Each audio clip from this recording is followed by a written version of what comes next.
So hello and welcome to this installment of the Hyperion Herbs product showcase. Basically what I'm going to do in this video is just share with you a little bit about what I think makes Gynostemma such an amazing and superb tonic herb, and really share with you why I consume it on a regular basis and why I think it's one of the best tonic herbs to start with, and also just one of the best general herbs to take on a regular basis for most people.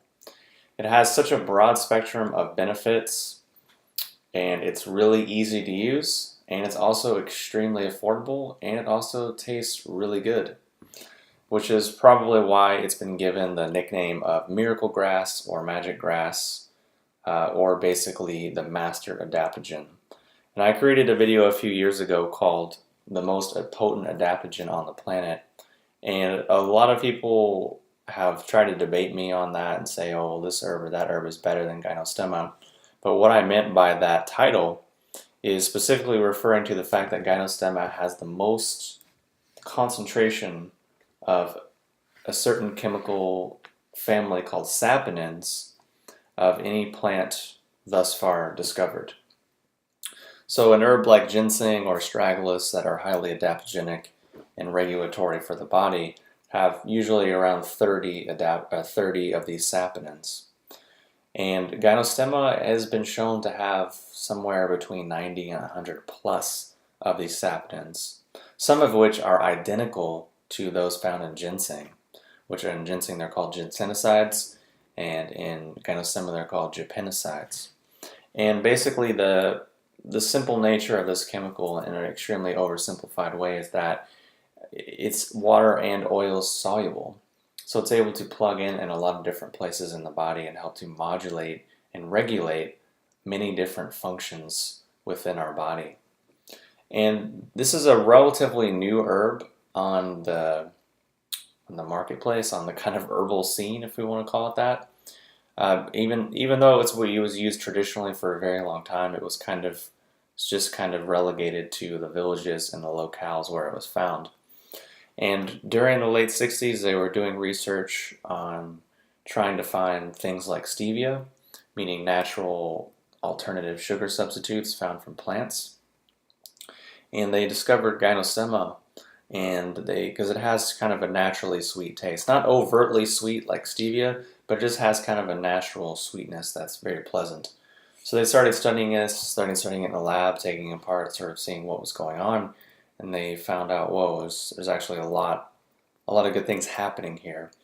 And then through surveying the areas and the villages that were consuming it, finding out they called it miracle grass, finding out that these particular places had extremely low rates of cancer and disease, and many of the people there were commonly living, well into their 90s and 100s. And having just really good longevity, but also just good health, good quality of life. So they took these two things together and thought, wow, there's kind of really something going on here.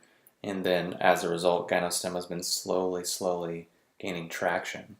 And I think it really is one of the lesser known tonic herbs, but something that really is just going to get bigger and bigger as time moves forward because of the reasons that I mentioned before.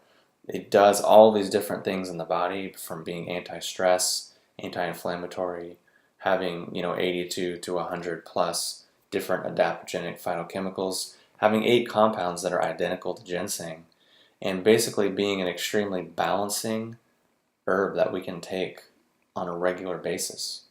Even treated almost like as a food, like the people in these villages were doing, cooking in soups and basically cooking it with rice, cooking it with grain, and drinking it as a tea.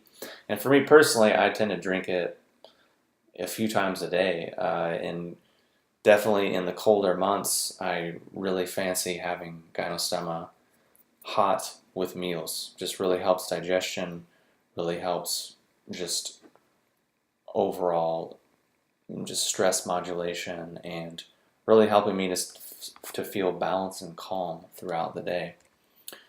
And there's actually one particular gypenoside that's been found in Gynostemma, which has been shown to counteract the effects of nuclear factor Kappa B, which is believed and suspected to be at the root of inflammation. and cell death in a kind of complex scientific manner. But really what this is showing us is kind of a broad spectrum anti-inflammatory effect, and also one of the potential mechanisms that Gynostemma could have for being a really profound longevity tonic. But really, in my eyes, what the best thing that Gynostemma really has to offer, aside from being cheap, easy to use, and tasty, is that you can drink it anytime and it will just modulate and help you come back to a place of feeling more centered. So if you drink it in the morning, or you drink it before you're going to do something more strenuous, it can help you feel more energized. Yet you can also drink it at night before bed, or sometimes if you're having trouble sleeping, you can have a cup and it can be very soothing and just help your nervous system and your adrenals relax so you can go to sleep. And to me, that's really extremely valuable and an extremely important thing that really any herb can offer us. Because herbs are extremely intelligent, especially when we're talking about tonic herbs. They're of an extreme high level of intelligence, of sophistication, and can offer our body a lot of really helpful information. Because I'm not really a fan of extreme highs and lows or extreme hyper-concentrated nutraceutical, pharmaceutical things. More so a fan of things that can just gently help our body function more optimally within this normal range that it's trying to do. Because our body wants to be balanced, it wants to be healthy, and we just sometimes need to assist in the communication within the various systems in our body, and sometimes just a matter of reducing stress, reducing inflammation can really be the crux of the matter. So the Gynostemma that I have for sale on Hyperion Herbs, as you can see in the picture on the right here, comes loose leaf, and it's grown completely organically, and it's ready to use as is. And you can brew it basically just like you would any tea. I usually like to brew it around just under a boil, let it steep for 3 to 5 minutes, and strain the herb off, and then it's ready to drink that as is. And you can usually get 1 to 3 steepings out of the same leaf material, depending on how long you steep it, which if you're using a half teaspoon of raw herb, means you're probably going to get 200 to 300 cups of tea out of a single bag of Gynostemma from Hyperion Herbs. So if you're paying $25 for a bag, or you're buying more, so you're getting a bulk discount, but let's just say $25 a bag, and you're getting 200 or 300 cups of tea, that ends up being an extreme bargain, especially when you consider what it's doing for your body, from balancing and modulating stress and basically being an overall longevity tonic. So for me, these are the reasons why Gynostemma is one of my favorite herbs. And even if I didn't own Hyperion Herbs, even if I didn't start it, I would be consuming Gynostemma on a regular basis. And it's just an herb that I'm going to be taking for probably the rest of my life because of all the ridiculously great things that it does, and the fact that it's just so delicious and so balancing. And it's something which you can mix and match and blend with other herbs if you are into that sort of thing.